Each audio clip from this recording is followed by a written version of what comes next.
Welcome to On the Mend. I'm your host, Matt Willis. Now, in this podcast, we look back on life's toughest moments to figure out ways to move forward. And today, I'm diving in to the topic of goal setting. Now, I absolutely suck at goal setting. It's like, anyone who knows me has known that in the past, I've set these lofty goals. I never quite get there. I have all the best intentions, but I never quite get there. So today, I'm very, very pleased to be joined by one of the top experts on mental fitness and visualization. It's Maya Raichoora, who's hopefully going to teach me some skills and sort me out. Maya, thank you for coming in. Welcome to On the Mend. Hi, I'm very excited. More conversations like this coming up in season 3. Watch wherever you get your podcasts. Great. So goal setting. Let's go straight in. Right, okay, I've got so many questions. Yeah. Right, because I feel like I was thinking about this. I was like, why is it so difficult for me, right? And sometimes I kind of get freaked out by goals, because I think to bring it back to recovery, right? Like everything in my life has got better and been positively influenced by keeping things in the day, right? So in recovery, we say one day at a time, right? It's something that I've lived by and has served me well for periods of my life. And so when I think about goals, I'm like, am I not living in the day? Am I starting to kind of project into the future? Is that murky water for me? All these kind of weird things come up for me. Or is that an excuse why I'm just pathetic and I can't stick to a goal? So there's so many things in that, but what's your opinion on that? So I, like you, am fascinated by goals. And I guess I've spent the last now 5 years really researching how do you set the best goals for yourself? Now, because we all have different brains and different lives, it is going to change. But I'd say the framework that I have seen to be most useful when it comes to setting goals it's 3 levels. So first is your visionary goal. Now, this is the one that will scare people. It's the one that is, I want to live a life of freedom. For me, it's like I want to build the Nike of mental fitness. Do I think it's going to happen? Maybe. Am I going to work every day in my life to get there? Sure. But it may not. Yeah. But it's something that inspires me, and it's like that North Star. That's right, okay. That's your visionary goal. Right, okay. So kind of like out of your bounds in some ways. Okay. Then you have something called high hard goals. Okay. So that's the neuroscience term for it. And that basically means you want goals in your life that are challenging yet possible. Okay. So you've got this combination where you can achieve them, but they do push you slightly. And what I'd say in a time frame, this is like between 2 months and about 2-3 years. Okay. So these are ones that, you're working towards. It could be this podcast. It could be something in your family or like doing a marathon, whatever it might be. Then you have your everyday goals. And that's where you said about winning the day, because I agree, sometimes you just have to win the day, win the moment, whatever you can do. And so your everyday goals are what you do daily and weekly. So that might be really taking it down into, I'm going to try and go to the gym, 2 times a week. I am going to drink, 5 bottles more of water today, whatever it could be. Right. And those ones are where you want to be super disciplined, because the more you can stay disciplined on the bottom level, you start working towards the middle level by achieving those goals. And therefore you are working towards that visionary goal of, the bigger one that's a bit more aspirational. Now, that's the framework that I have seen work very, very well. I do it for myself, but also a lot of athletes will use this. And now neuroscience has shown that it's the best way of combining short-term goals that you can celebrate often and you reward yourself for, whilst also challenging yourself to grow and to get out your comfort zone. But the last thing I'll say, and the thing people get wrong about goal setting, is everyone is trying to copy each other in terms of their timelines and how big they should go. And so Serena Williams' coach, Patrick, he says this, and he says, depending on your brain, a 2-year goal might seem so overwhelming to you. Yeah. So don't do it. If it feels actually more anxiety-inducing than inspiring, do not go 2 years ahead. Just go maybe 6 months. That's absolutely okay. Right. For me, I'm like a 5-year, 10-year thinker. I love the long game. For me, like a 6-month goal isn't enough. So depending on your brain, you've got to ask yourself, does it inspire me or actually does it scare me? Because if the gap between where you are and that goal is too big, your brain will be like, no way, I'm going to give up. Yeah. Whereas actually, if it's a nice level of, hey, I'm challenged by this, then it will like it. I think what strikes me from that is it's giving yourself proof, right? So the bottom level, the kind of day-to-day goals, they're giving you proof that the mid-level goal could work. And then the more proof you have about the mid-level goal, the lofty one doesn't seem so out of reach. Exactly. That's exactly really cool. Yeah. That's so cool. And really all you can control is that bottom, think of it like a pyramid. Those are the ones you want to focus on. And a really good analogy to think about your goals, just from a brain sense, is think of your goals a bit like a video game. If the level is too easy, you get bored playing, right? Yeah. In fact, you switch off, you quit. Yeah. If it's too hard, you also do the same thing. You won't even try. Yeah. And in the same way, the brain's executive function, if it's too easy or too hard, it won't want to do it. So it's a bit like Goldilocks. You want to just go in the middle where it's not too hot, not too cold, just in the middle. So not too hard, not too easy, just challenging but possible. I mean, that resonates so much with me because I try computer games quite a lot. Yeah. And if they're like, for instance, there's lots of them that are open world. That's too much for me. I'm like, I need set structure. Yeah. I need to follow like, right, I do this and I get to this part, then I get to this part, then I get to this part, then I fight the boss. Yeah. And in life as well, I need that. I need kind of like plan things out, otherwise it just seems too overwhelming. Yeah, I think one thing I would say though, and this makes me a little bit sad actually, because so humans are either, we're motivated by fear or a goal. Yeah. And I think sometimes when we try and put so much like, so much of the science or the frameworks or, SMART goals, ABC goals, we actually take away from the fact that isn't it amazing that humans can decide, hey, I want to achieve this thing. It inspires me. Like being human means that you work towards and you're in pursuit of a goal. And I think if we really step back, that's amazing to think that you can, do things in your life or dedicate your life to this goal. And yes, you have to ask yourself, what do I really want and why? Yeah. Everyone thinks like, I want this, I want to go to do this job or whatever, but you've got to ask yourself why. There's no point doing a goal just because you think you should be. So that's really important. But I think just remembering that it's one of the most awesome things you can do as a human to choose a goal and just go for it and see where it can take you. I hear that a lot, right? Is that like, I think sometimes we can grab onto a goal because we think it's what we should do rather than does it actually mean something to us. So this question of why is really important, isn't it? Like for instance, I've said, right, I'm going to do a triathlon. I don't actually want to do a triathlon. Do you mean that when it came to swimming every day, I was like, this is rubbish. I hate this. Yeah. And I don't actually want to win the stupid medal. It was like nothing about it resonated with me. So like there is something about thinking about what is the goal and why. How do you start with? Do you start with the why?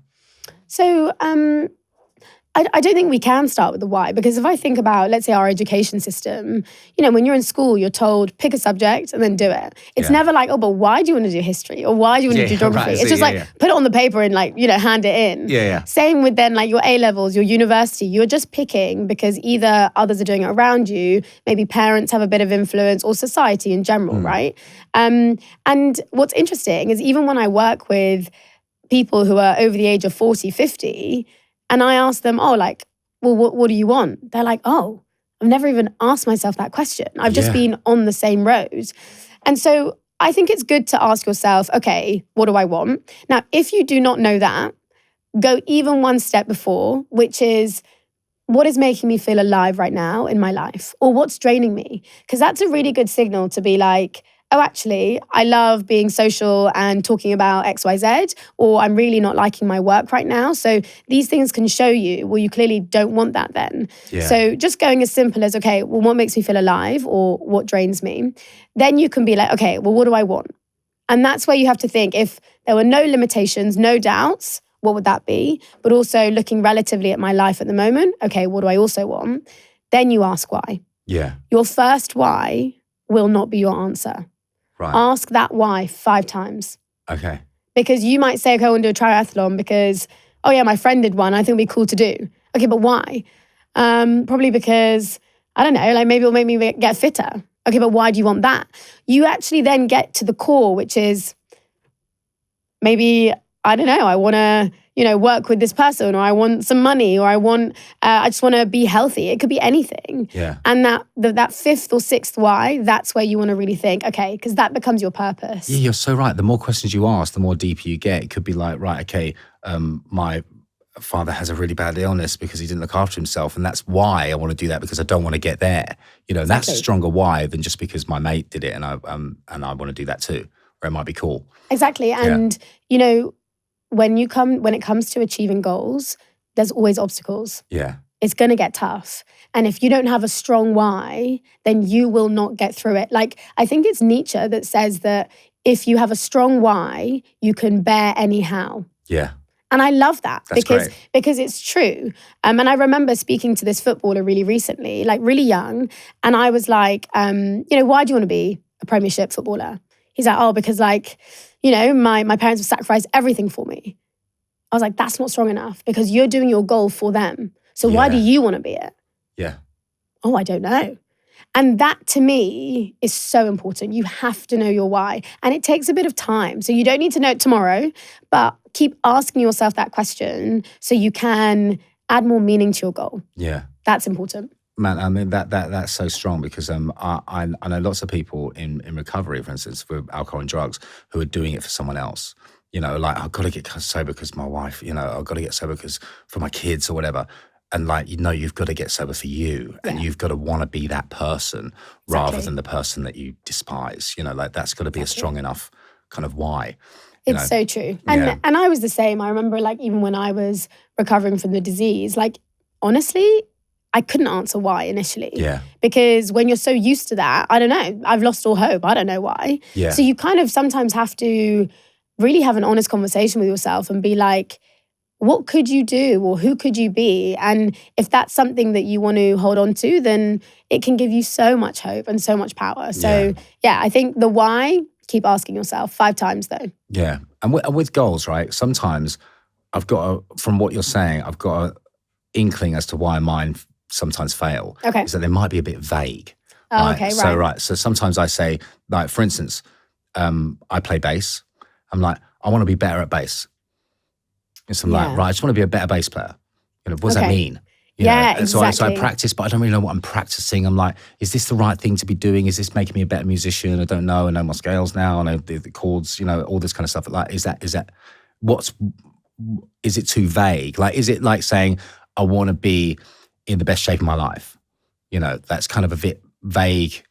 Is there a goal there? Yeah, so your big visionary one, I don't mind if that's vague. That can be super vague.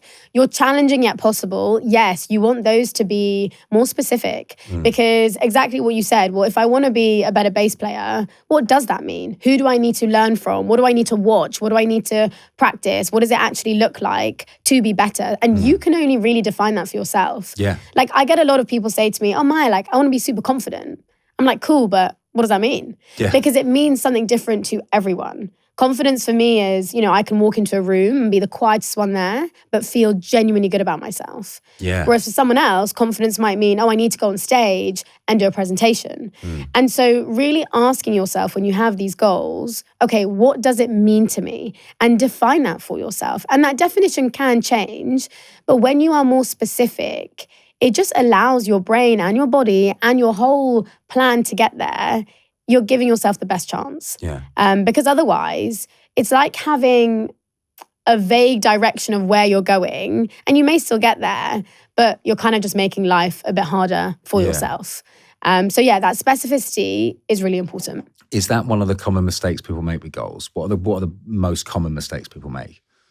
So, I'd say the first common mistake is that you will never outperform your self-image. Wow, say that again. So you will never outperform your self-image. Right. So, and sometimes you may achieve something that is beyond your self-image, but you will always self-sabotage and come back to that person who thinks, oh, but I shouldn't be here, or, oh no, I don't deserve this success, or I'm not good enough, right? Oh my God, right, okay. Yeah, so this is what's interesting. And when you achieve a goal that you're not ready to be that person yet, you will lose it. Yeah. And so that's why I really am very strict on character. You've got to be the person to actually then execute that goal. And some doors won't open until you are that person. And that's not some like mystical thing. That's simply because you have to evolve your character. And I've seen time and time again, people get these opportunities or they're so close to their goal, but they will self-sabotage themselves because their mind will tell them, you should not be here, or you are not good enough to be here. So that's the first thing. We self-sabotage because we never outperform our self-image. I mean, that's speaking very true to me. You know, like sometimes the most amazing thing can happen and I can just feel like, yeah, but I'm winging it. Do you know what I mean? Like, because I don't feel like I'm worthy of being there. Exactly. You know? And that's so normal because sometimes when things are new, uncertain, your brain is going to be like, whoa, this is really unfamiliar for me. Yeah. But I think we have a responsibility to build a relationship with our brain where we can remind it, actually, no, I do deserve to be here. It's a conversation, which is really important. 2 is what we said, setting the wrong type of goals. And that you need a bit of experimentation. You've got to try it out. 3 would be not emphasizing or recognizing your progress enough. Now, especially with high performers, it's like, go, go, go. I hit a goal. I go to the next one. But it's like 1 second. Take a moment and think, how far have you also come? And even when you are pursuing your goals, to be able to feel that gratitude and that appreciation for yourself is huge. And there's a great saying that success without gratitude is failure. Wow. And I really believe that because I see so many people just winning and achieving their goals, but they never stop to just be like, hey, like I did a really good job. Yeah. And I remember at my book launch for Visualize, someone in the audience was like, oh, so Maya, like, when's the next book? And I was like, you know what? I am just going to spend the next few months really enjoying what I have created. I'm going to sit in it. I'm going to enjoy it. I'm going to appreciate it. I'm not going to go on to the next thing just yet. And that's something I've had to learn. I've had to train myself not to just move on and move on. Yeah. And it's the best thing when you can genuinely feel like, well done for what you've done. Regardless if it's not the outcome you wanted, you know what? If you've put in the effort, you've done what you could, you've controlled what you could, that's everything. I think that goes against what like so many people say. You know, that's so interesting to hear because I've had the same experience. Like, I remember when the band first started, it was always about the next album, always about the next single. You know, you're only as good as your next hit. You know, that was what we've got a smash hit on the radio. It doesn't matter. You're only as good as the next one. Yeah. So I haven't bloody wrote the next one yet. You know, what is that? Oh my God. Yeah. You know, and then it feels this pressure, even though you should just be going, this is awesome. We're stoked. You know, that's such an interesting way exactly of that. at it. And I think the way society is also built, think about how fast everyone is moving. It's like it's always the next thing. But that's why people never feel good enough. It's why you never feel that you've achieved everything because you're always raising that bar and you're always changing the goalpost, which is fine. That's important as we grow. But you have to look back and just take a moment to say, well done. Yeah. That's it. As simple as that. It's like a couple of my mates ran the marathon, and like the first thing people ask them is, "What time did you do it in?" I was like, "Mate, you just run 26 miles, dude. Yeah. Like Who congratulations. cares? Who cares? You know, oh well, I only did it in 4 hours." Yeah. I was like, "Mate, you run 26 miles, Exactly. dude. You should be amazed at yourself." Ever feel like you're burning the candle at every end? That was me on tour, back-to-back shows, brutal travel, barely any recovery time. And let's face it, I'm not 25 anymore. I mean, my body was like, mate, what are you doing? So before the next leg, I switched things up and started taking Vitals by Heights. Just 2 capsules a day, packed with 20 essential nutrients for brain and body, omega-3s, B vitamins, D3, all the good stuff. I mean, Heights has massively transformed the way I tour. I used to have trouble sleeping, not be able to fall asleep, be wide awake for hours, or fall asleep, wake up in the middle of the night, not be able to get back to sleep, then have to do a whole new day the next day, feeling pretty groggy. You know, Vitals has changed that for me. This isn't some gimmick brand either. Heights is formulated by doctors, backed by science, and trusted by elite performers. There are literally thousands of 5-star reviews to go along with it, right? If you want to simplify your routine and feel your best, head to heights.com/OTM and use the code OTM20 for 20% off your first subscription. Trust me, you'll feel the difference. And then I think the fourth thing is that We simply have not wired our brains to achieve our goals. And that's partly because when you're achieving something that you've never done before, or let's say you've had a past experience that has shown you or given you evidence that you can't do something, then your brain will always, again, self-sabotage. So really being able to, let's say, visualize that end goal, seeing where you want to go, giving yourself that belief and motivation is fundamental. You need that self-belief for any goal. Any goal that you're going for, whether you are, hey, I want to get fitter, I want to overcome addiction, I want to be the best public speaker in my space. We have to have self-belief. I can do it, you know? Yeah.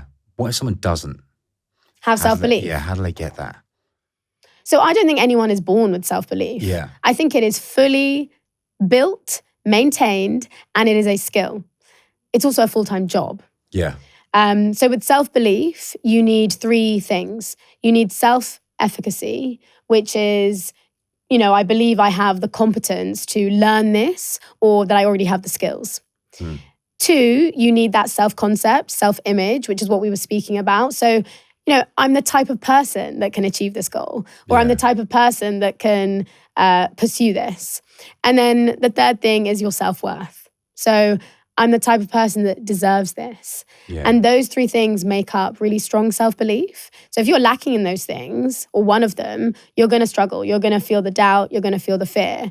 But I think fundamentally, self-belief is a decision. Yeah. No one else can tell you. Like, yes, you have coaches, teachers who might be like to you, you've got this, like, believe in yourself. But there's nothing more powerful than you genuinely in your heart being like, I believe that I can do it. Now, it doesn't mean that you may achieve the goal. It's just that I believe that whatever happens, I trust myself to deal with it or handle it or overcome it. That's really true self-belief. Yeah. In the green room, I heard you talking about naming your brain. Yes. Like, that seems wild. Explain. So one of the best ways to start to gain some control of your mind is to name it. And that's because in psychology, there's something called self-distancing. So you know when your mind gets full of all these thoughts, they can be negative or it's like overthinking, etc. Yeah. We're quite like, we just want to shut it up. We want to stop it. Now imagine if a toddler was like screaming and shouting and you were just like, shut up. It won't do that. It will actually scream louder at you. Yeah. But by naming your brain, so I call mine Alex. Now, that's not to any Alexes out there, but when Alex is going a bit crazy or he's being a bit negative, criticizing, I'm like, Alex, what's going on? I have a conversation with it. I treat it like any relationship. And so let's say if Alex is like, oh, Maya, you shouldn't be here, or you don't deserve to be in this room, I'll be like, hey, Alex, I know you're freaking out and I know you're nervous. I'm good. I'm feeling really good. Wow. And great. so just that distancing between you and your mind creates a conversation that allows you to actually work with your mind in harmony than be against it and feel like it's not on your side. Yeah, that's so interesting because sometimes I can think that we can so easily become our thoughts. Yeah. You know, and I've really had to work hard on that, you know, and kind of go, right, is that a thought or is that a fact? Yeah. You know, and I'm starting to do that more and more in so many parts of my life. But like, that's quite a good way. I'm gonna have to think of a name for my brain. And it's fun, you know, even if you've got Marcus kids. is what I'm gonna call mine. Love that. Marcus. But even if you've got kids or, you know, things like that, it's a really playful way to build a strong relationship with yourself and your brain. Yeah. And you'll realize that, you know, especially at night, let's say you're going to bed and all these thoughts keep coming. It's like, Alex, it's okay. We can do it tomorrow. Yeah. It's just that one comment rather than being like, oh, I just hate myself. I hate my thoughts. That's where we all go to. Yeah. So it's a really useful way to, get mentally stronger. Absolutely. I think I'm instantly going to bring this to my kids because I'm like, the trying to explain to them, is that a thought or a fact, was blowing their heads apart. They were like, what? But this is like, right, okay, I want you to name your brains. I can't wait for tonight. Yeah. Right, dinner. Right, what are we going to call our brains? Yeah, it's a fun one. It's a fun one. I want to be the best version of myself is what, is that. So when I heard about your book, Visualize, Think, Feel, Perform, like the top 1%, I knew I had to speak to you about it because like that resonates with me. I want to be the best version of myself, right? So like, who is the book targeted at? So the book was written for 2 reasons. One, yes, it is for high performers, people who, you know, want to wire their brain to be champions or to achieve those goals, etc. However, the book underlies this idea of mental fitness that no one was ever taught. And so really, it's for anyone who knows that we have a brain, but it's not trained. So how can I take small but very powerful steps to actually training my brain to be more confident, to manage my emotions, to give my goals the best chance, to overcome imposter syndrome? All those things are mental fitness, the way you think, feel, and perform. So the book is written for anyone who just knows that if they can take ownership of their mind a little bit more, they're going to get further. Yeah. And that can be high performers, it can be Susan from down the road, it can be a professional footballer. I don't mind, because mental fitness does not discriminate. We all need it. Yeah. I love how you call it mental fitness as well. Because I watched a TED Talk. Yes. Kind of changing that from mental health to mental fitness. It's such an interesting shift. What first struck that for you? I think it was pure observation. I think everyone was stuck talking about mental health. And whenever you speak about it to someone, they don't feel good. Yeah. I think mental health was always, oh, what's wrong? Or it's crisis mode. Yeah. But then when I think of physical fitness, everyone's so empowered to go to the gym and maintain their health. Yeah. So in the same way, I was like, well, mental fitness is exactly the same thing. It's the maintenance of good mental health. And so when I now use that on panels or in front of people, you can just see, it's like people are like, oh, hey, this sounds kind of fun. Yeah. This is action orientated. Yeah. It gives me empowerment, ownership. And I think before even jumping into mental fitness, you have to change the narrative of it. Yeah. You have to change what it means to you. And that's how you're going to take it seriously. I think it goes back to what you're saying about your brain, right? Because I think, if we think about what personally, and from people that I meet, they think that's the way I am. Yeah. That's just the way my brain works. That's just I'm always going to be like this. Yeah. But if you think about fitness, you can change things about that, right? Yeah. And your brain is the same. So when we talk about these kind of things, are we rewiring our brain? Is that what we're doing? Yeah. So I love that you mentioned this, because a lot of people do say, oh, it's just how I've been, it's just who I am. Yeah. And it's true, because your identity, your character, your personality is based on how your brain is wired. Now, when we're young, your brain is so malleable, because, you're absorbing, you're consuming, and that's literally how you grow. It's how you become who you are. When you get a bit older, those roads in the brain, they become more permanent. And so it's a little bit harder to change that. And you can just think in your daily life, right? If you have a belief about yourself or something, it's a little bit harder to change it. Even if someone tells you something different, you have to hear it again and again and again until you're actually like, oh, actually, no, I have changed my belief on this. Yeah. And so what's really interesting is past the ages of about 25, it's still very possible to rewire the brain. It's just a little bit harder.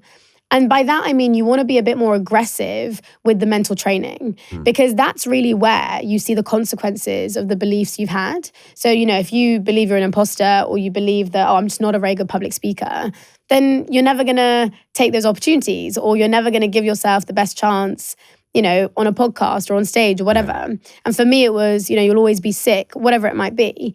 And so what's great is that if you just take a step back and you think your brain is just patterns, it's just patterns, like roads, you can break those roads and build new ones, better ones. Because really, neuroplasticity is this concept in the last 20 years that's become so popular, where you can reshape the brain. Yeah. But here's something interesting. So this is what I've been researching probably in the last 3 weeks. I'll ask you first. What do you think is the difference between the brain and the mind? Whoa. The brain and the mind. I get a little bit kind of instantly I feel a bit spiritual. I'm like, the brain is the actual organ, and the mind is what's going on within it. Literally perfect. So yes. Yeah. Great. Good job. So it's true. The brain is the physical organ. It's where the circuits are, connections, neurons, everything. Your mind is how you experience the brain.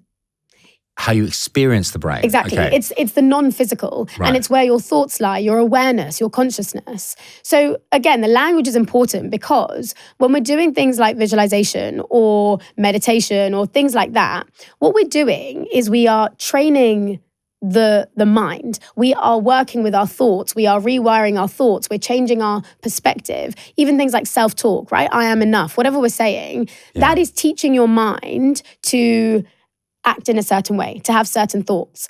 Hi guys, just want to take a moment to thank the sponsors of today's episode. They are London Nootropics. Now they've got a few different adaptogenic coffee blends, which I love. And basically what I love about them the most is that each one of them fits into a different part of my day. Take Flow Coffee, right? When I'm sat down prepping for guests for a podcast and I've got pages of research in front of me and my head's all over the place, Flow is what helps me lock in. It gives me that clear focus without feeling scattered. Then there's Zen Coffee. I have this when I'm coming off stage from a gig, right? My adrenaline is through the roof. Zen gives me calming energy. It just helps me feel chilled, focused and balanced again. No jitters. If you're sensitive to caffeine, this is the one for you. And finally, Mojo Coffee. That's one I'll grab before a workout, right? This is my best friend. It's all natural ingredients and it just gives me that extra bit of strength and stamina without any junk you'd find in an energy drink. For me, London Nootropics isn't just coffee, right? It's become part of how I manage my energy through the day, helping me get the most out of it with the best in class ingredients. If you're interested, head to londonnootropics.com and check them out. Now, the more you do that, you can then start affecting the physical nature of your brain. We can't directly just go straight to the brain. We've got to work through the mind, which can then rewire the brain. And so the mind essentially uses the brain and the brain responds to the mind. Wow. Yeah. That's intense. Exactly. Yeah. But it's actually really helpful because then you realize the only thing I control right now is my mind. Yeah. And what I'm going to do is step by step, what's one thing I can do every day just to direct my thoughts in a more useful manner. And one of my favorite things to do, it's called the doorway method. Okay. So if you want to improve your self-talk, the doorway method is super effective where what it asks you to do is every time you walk through a door, say something useful to yourself. Whether it's, I'm really grateful for this opportunity. Whether it's, this is a really tough situation, but I'm tougher. Whether it's, I'm enough or I am confident today. Now just imagine, how many doors do you walk through a day? Oh, hundreds. Right? Yeah. And just when you think about it, you walk through doors all the time. Exactly. Yeah. But imagine if it was now a habit that every time you walk through a door, you just said something useful to yourself. Yeah, great. It's so simple, but it's really effective because the brain likes repetition. So where you are repeating that self-talk, the mind is like, oh, okay. So the brain can start to change. That's such a useful way to look at It's things. super easy. I remember I had, for a while in my house, I had a pull-up bar as I went into the kitchen. Yeah. And I was like, every time I go in the kitchen, I've got to do 2 pull-ups. I would stop going into the kitchen because I'd be like, I don't want to go do 2 pull-ups. Yeah. You know, it's not helpful, but this is such a helpful way to do it. You know, how many doors do I walk through a day? Loads. Exactly. You know, and so you can frame that for whichever way you want. That can be whichever thing you want to say to yourself. Yeah, absolutely. Yeah. I think gratitude is always a really good one to always just come to. And the thing I tell myself 5 times a day, and it's a reminder on my phone that pops up. It just says, Maya, you're not grateful enough. Maya, you're not grateful enough. Yeah. Wow. And I'm a very grateful person, but it reminds me there's always something more to be grateful for. Yeah. And it's so true because when we get caught up in life, you know, we focus on things going wrong or like the traffic, whatever. It was actually so good because on the way here, I was in traffic and it popped up on my phone. It was like, Maya, you're not grateful enough. And I was like, oh, wow, it's so interesting. It can just change that perspective in the moment. Yeah, because in some ways, like they could be quite a negative thing popping up on your phone, but it's a kind of reminder to be more grateful. Yeah. I love that. Yeah, I think some people always say like, you know, and you have that gratitude list, like what's one thing you're grateful for? I just found that when I see that statement, it really pushes me to disrupt my mind and think, okay, what am I grateful for? Yeah. I mean, when I think about visualization, right? Like visualization is something I've never really explored. You know, so what is visualization doing on like a brain level? Okay, so visualization, which is also known as mental imagery, is where you are creating images, environments, and feelings in your mind before they happen. Now, what is it doing on a brain level? When we were just talking about neuroplasticity, the really interesting thing is that the brain really struggles to know the difference between what's real and what's imagined. Right. So just think about that. We are imagining things every day. We have images of things going wrong, things going right, past memories. Now, what you imagine repeatedly, you get good at. Yeah. So what visualization is teaching you is that if you can direct your imagination, whether it's for your goals, your character, who you want to be, might be to manage emotions, what you can do is you can actually start using your imagination to rewire the brain because it doesn't know the difference. And so all the visualization techniques, they harness this power. They basically tap into the fact that because the brain doesn't know the difference, you can start increasing your self-belief. You can start becoming more confident because you are training it so that it sticks, and then you can actually be that person. Where do you start with that? Because that seems like, what do I visualize? Yeah, so I think obviously there's so many techniques to try. Yeah. And that's literally why the book is there. However, what I would say to someone is let's always start with character. Because at any point in your life, we're always working on something. So if you were to say, right, what's an area of my character that I want to improve or work on? So what would yours be? An area of my life that I need to improve on. Or your character, yeah. Organization. Okay, so right now you're very good at being quite disorganized and like who you are. It's autopilot. Yeah, I'm messy, disorganized. Exactly. Yeah. So we could use visualization to actually start mentally rehearsing you being organized and the type of person that is clean and that can, have all their ducks in a row, etc. But you've got to actually see it multiple times and rehearse it again and again for your brain and body to then start wiring to actually acting in that way. Yeah. So you can do the same with confidence. It can be about self-belief. It can be, when people feel like an imposter. If you can see it in advance and you rehearse that character, you practice being that 2.0 version of you, it's amazing. And I will do this 3 times a week.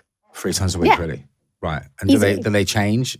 Or is some of them the same? Yeah, I think character is something that builds over time. But everything from my confidence, my public speaking, my belief has all come through me mentally rehearsing that type of person. Yeah. And seeing that in advance. You've mentioned that this technique is for like the top 1%, right? Can you give us some examples of people who use these techniques? Because it might seem a bit like, I don't know anything about visualization. Who actually does this?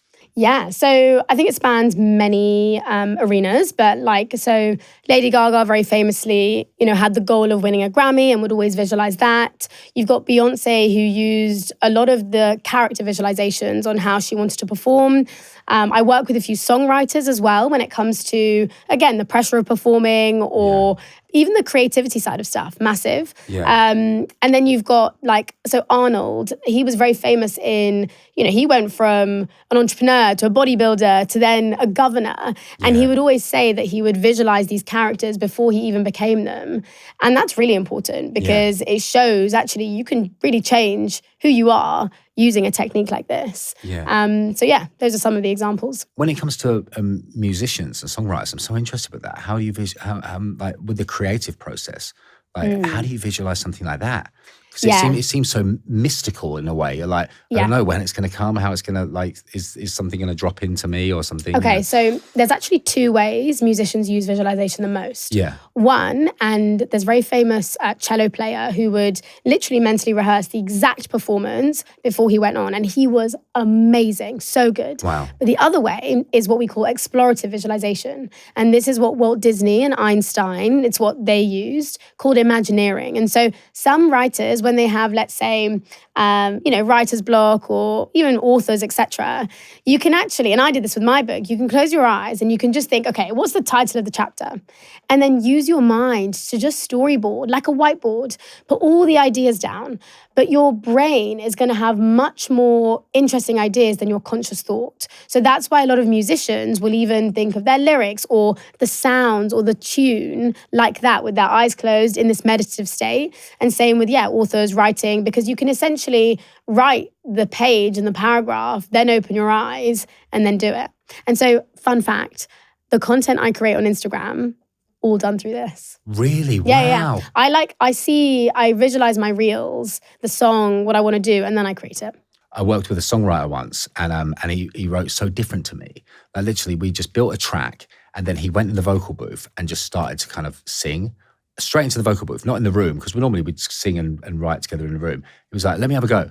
Yeah. I was like, a go of what? You know, like it was so weird. Like I had a bit of a verse melody kind of kicking around, but he just went in there and started to sing, and then everything kind of came, and within 10 minutes he had the chorus written completely. He just had his eyes closed, singing like this, and he's doing that. Yeah, absolutely. Yeah. And when you can tap into that area of your creativity, it's amazing. Yeah. It's really, really cool. That's the most undocumented and I think hardest version of visualization. Yeah. But it's amazing. I'm going to ask a favor. Okay. Okay, right. I'm trying really hard not to be too selfish, but I have to be. Okay. Right, okay. I have become absolutely obsessed with golf.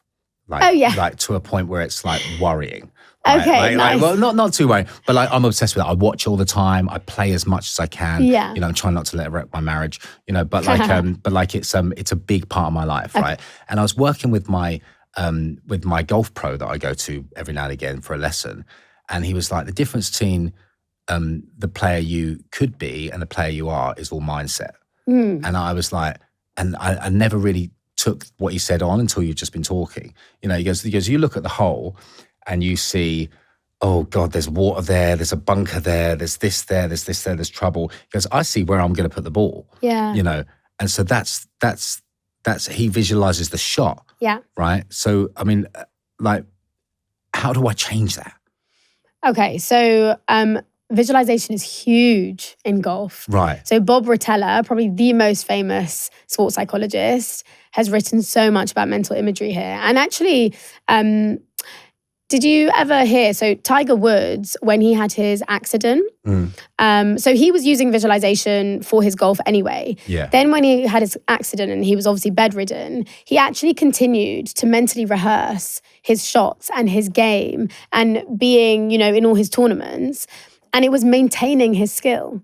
Because again, it doesn't know the difference, right, between what's real and imagined. So you can continue getting better and rehearse those shots, those moments, even wwithout playing. So he's not getting rusty, he's staying on Exactly. it. Wow. And there's actually a really famous example of this guy from the war. I think it was the Vietnam War. He got imprisoned for like 7 years. And the only thing that kept him sane was mentally rehearsing him on a golf course playing.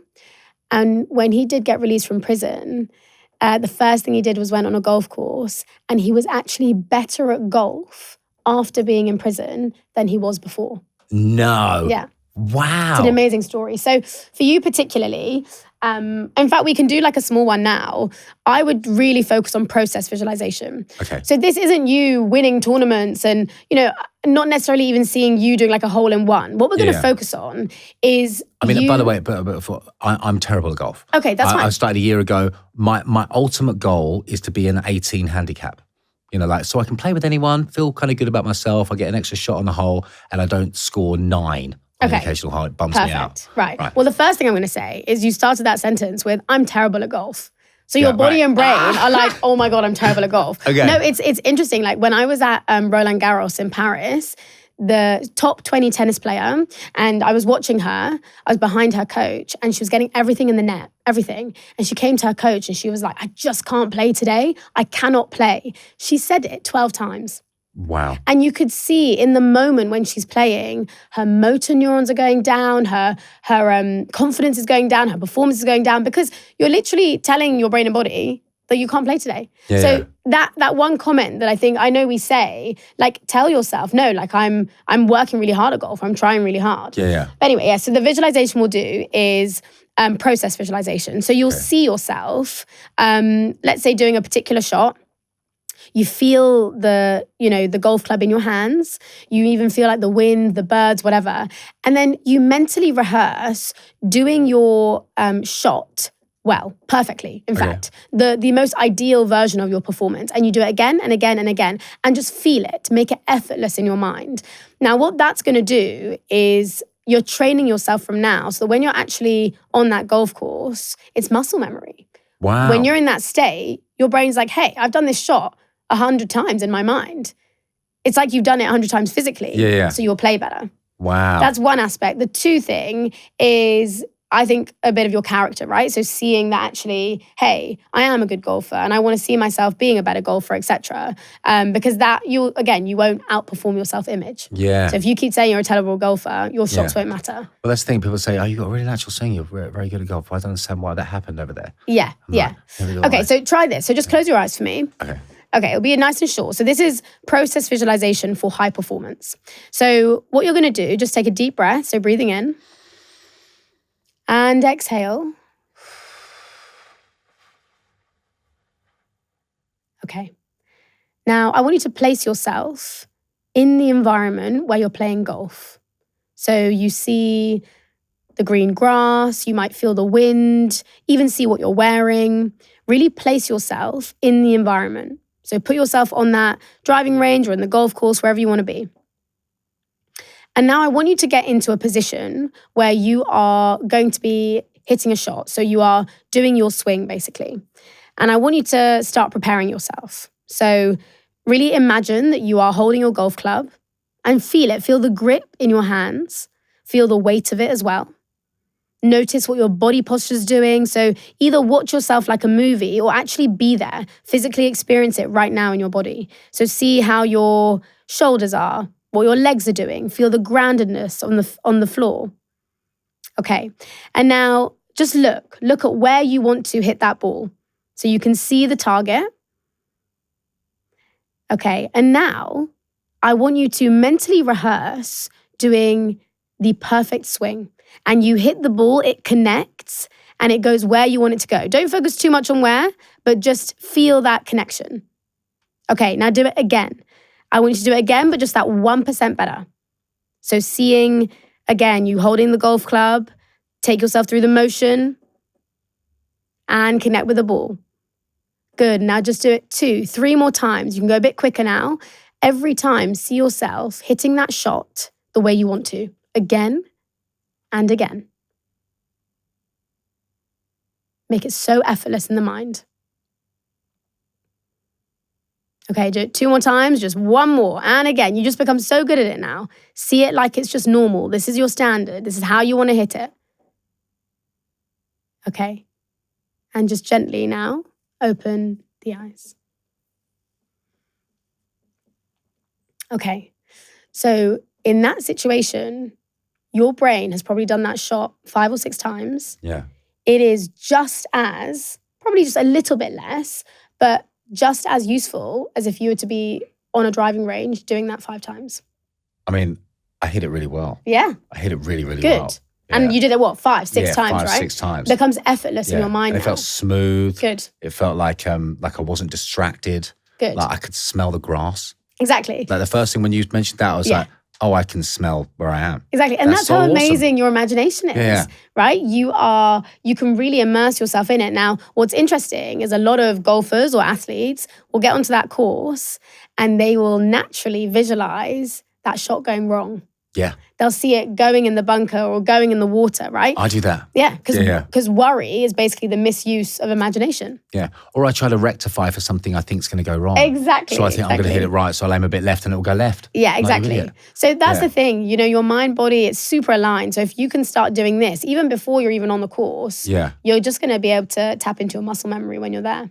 I mean, that was like, I've never really done that before, and that felt quite real. Yeah. Like it felt quite real. Like I felt the club in my hand. Yeah. And the more real you can make it, the more convinced your brain is going to be that you're actually doing it. Yeah. So in that situation, nearly identical neurons have fired in your brain as if you were actually doing it. So when you're actually playing golf, same neurons are firing. Yeah. When you're mentally rehearsing it, nearly identical are firing. Yeah. That's so interesting because like if I was in a play a couple of years ago and before I go on, I'd run the scene in my head. Yeah. I've just thought about that. I was probably visualizing that scene going well, but exactly. I visualized what I was going to do, where I was going to be, putting the cup down, but I thought I was just practicing my words. Yeah. And I think a lot of performers will do it naturally, but just imagine when you can really do it intentionally. Absolutely. Yeah. Or if it's even for this podcast or public speaking, you can do it in so many different areas of your life. And that's amazing because then you get that advantage, you get that edge. Yeah. So can you do that like for the way you show up to something? Oh, I do it all the time. Because this is what I struggle with. Like, because I get a bit nervous and I show up and I'm like, oh, you're going to be nervous. You're going to be weird. And that'll play off in my head. And then I turn up and I'm nervous and weird. Yeah. So I'm mentally rehearsing the wrong thing. Yeah. So again, this is where the one thing we can really control is our character. Right. And I would suggest every morning when you wake up, spend 3 minutes visualizing and mentally rehearsing the person you want to be today. Wow. Who do I want to be? How do I want to show up? What is my 2.0 version? Doesn't have to be crazy different. So simply closing the eyes, and let's say you want to be bold and confident today. You would close the eyes and you would actually, you would see what that person is like. What are they wearing? What's their body language? So shoulders are back, head is held high. What's the energy they give to the world? Then you start looking, okay, well, how do they walk? How do they talk? What's their tone of voice? How do they interact with people? What are their habits like? You actually mentally rehearse these activities, just 3 minutes. Yeah. And then you take a moment of gratitude. I'm really grateful for who I am. I'm excited to be this person. And you open your eyes. You have just done an amazing priming for the brain and the body. And you are being so intentional with how you show up, where you go. Even before this podcast, I decided to do the same. And I'll tell you why, because on a recent podcast, someone said to me, oh, Maya, you were a little bit like, you just didn't laugh enough or you didn't smile enough. So I was like, okay, let me just visualize the person I want to be today. Yeah. I wore a bit of pink. I was like, let's bring out my feminine. Like, I'm going to be playful because I get to choose that. Yeah. I get to choose. But a lot of the time, other people tell you who you are. And actually, so many of us, we show up in the way that we think others see us. Yeah. Or we think we should be. Yeah. And that's where we get stuck. That's why we mask. That's why we feel exhausted after we've been in a social situation. Yeah. So this allows you to really gain that ownership over who do I want to be and how do I want to show up. And the best thing as well is during the day, just ask yourself that question. Am I showing up the way I want to? Or how can I show up as my 2.0 version? So you can do this again during the day? Yeah. You're so right about that. Because I do it on the tube. Really? Yeah. Great. Because tube, like the tube destroys my happiness. So I'm like Maya, what's your Maya 2.0? Yeah. In fact, I'll actually show you on my phone. Yes, look at that. That's amazing. I know. That's so epic. I don't know where the camera is. There you go. That's so cool. Yeah, exactly. Yeah, that's Maya rad. 2.0. So every time you look at your phone, you're like, bosh. Exactly. I know who I need to be. That's so great. Yeah. I remember someone saying to me once, it didn't really mean that much to me, but dress for the job you want rather than the job you have. And I was like, I kind of got the job I want. Yeah. But then it's so funny. Like that, I think you can be so influenced by other people's opinions that they can start to create who you are rather than who do you want to be. That's the question. Yeah. Who do you want to be? Yeah. Because a bit like talking about performance, right? You are, and so am I, we're very good at being who we are today. It's like we've gone on stage every single day and we've performed the same person, same habits, same thoughts, same personality. Now, if you actually want to improve in some of those areas, you've got to perform a different character. Yeah. You've got to choose actually, who do I want to show up on stage today? So that's where take some time actually building your 2.0 version and even going into details, like maybe it's being a more present dad, more empathetic, might be bolder, visionary, whatever it is. And then you start visualizing. But yeah, it's been amazing. That's incredible. I mean, some people might be cynical about it and might go, aren't you just acting? Is that the case? Or is it because you're not acting someone different, you're acting a version of yourself? So some people will say to me, oh, is it like fake it till you make it? Yeah. So you hear that a lot. Yeah. Yeah. I say it's train it till you trust it. Wow, yeah, great. And Love that's it. because Love that. if you just said, okay, I'm going to be this person today, that's one thing. If you're visualizing it, in the long term, that mental imagery is, again, it's changing the structure of your brain. Yeah. So then that character doesn't become something you're just performing, it becomes who you are. Right. My confidence, I don't have to think about it anymore, or my belief, because actually that is now wired into my brain because I've spent so much time visualizing who that Maya 2.0 is. Yeah. And the next version is because my goals are bigger. So I have to level up my self-image if I need to achieve those goals. Because you stepped into that 2.0 version of yourself. Be the champion before you become the champion. Right. That's key. Great. Love that. Embody that. Yeah. Yeah, great. Let it come with you. Yeah. I mean, I love that so much. Right. So people listening at home, right? or wherever you are, say at home, you could be anywhere, you know, like, how do they start with something like this? Where's a good place to start? Yeah, so I really would, obviously other than the book, no, I'm kidding. Yeah. I would just spend, like I said, those 3 minutes, 5 minutes, pick something in your life. So either your character or something you want to perform better in. I think those are the two visualizations that I think are the easiest to get into.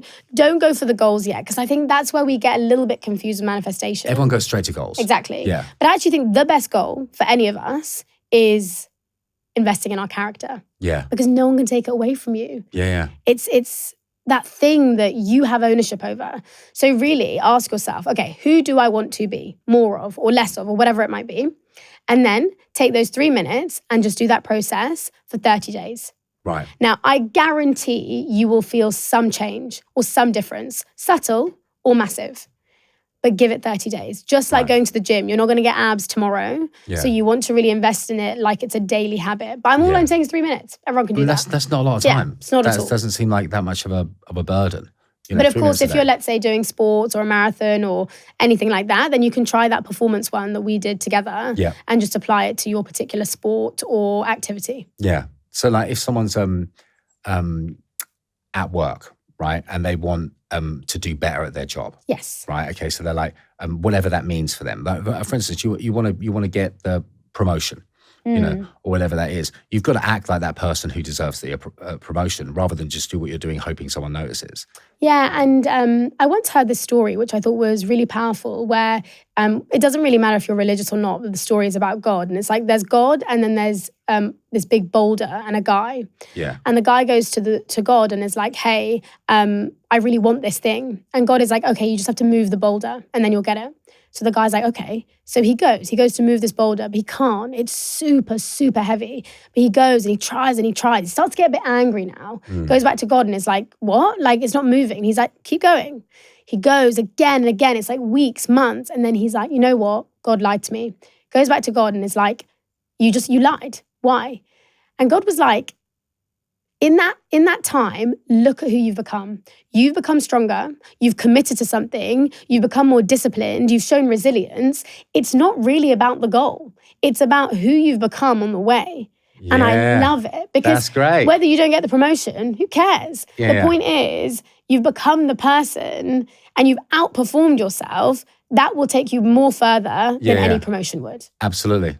Yeah. Maybe you deserve a different place to be. Exactly. Yeah. What's meant for you just won't miss you. And I really believe that. Yeah. Some people call that fluffy, but in life, you've got to add meaning to your things because we're always going to get these curveballs. It's going to be tough. And I don't think life gets easier. I think we just have to get stronger. Yeah. And sometimes that means changing our perspective. So I do a gratitude list every day. And I've thought about bringing that into the podcast. So would you be able to do a gratitude list with me?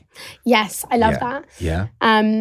So 3 things? So, yep, every day I write down 3 things I'm grateful for today. Okay. So my first thing would always be my health, my mind, my body. If I have that, super grateful. My second thing is genuinely meeting you. I feel like, I really value meeting you, the podcast, but also the connection beyond this. And 3, at the moment, a bit of boldness. I'm living my life, not selfishly, but I'm really grateful for how I'm putting myself first in things and where it's taking me. So I'm just really grateful for my ability to trial and experiment and just live life a little bit boldly at the moment. Love it. Maya, thank you so much. Thank you. I've loved this so much. I'm going to go and check out your book. Can you please tell everyone what it is and where they can get it? Yeah. So the book's called Visualize, Think, Feel, Perform, like the top 1%. And everything we've spoken about, there's so much on goals. There's about 15 visualizations in there that people can follow as well. But of course, anything mental fitness related or visualization, anything, I'm always up for chatting or going for a cup of tea. I love it. So, and thank you. You've been amazing. Thank you so much. I can't wait to get on the golf course. Yay! Anyway. Let's go now. Less golf chat, I promise, coming up. If you'd like to learn more from Maya, then please check out her book, Visualize. And if you have enjoyed the podcast, if you have enjoyed On The Mend, please press follow wherever you get your podcasts. And as always, please do get in touch with us on Instagram to share your thoughts on this episode. We'll be posting some fun stuff with Maya on our socials, so look out for it coming soon. If you or someone you know is struggling, I promise you, you're not alone. There's help out there. We've listed some very trusted support services in the show notes. Please take a look.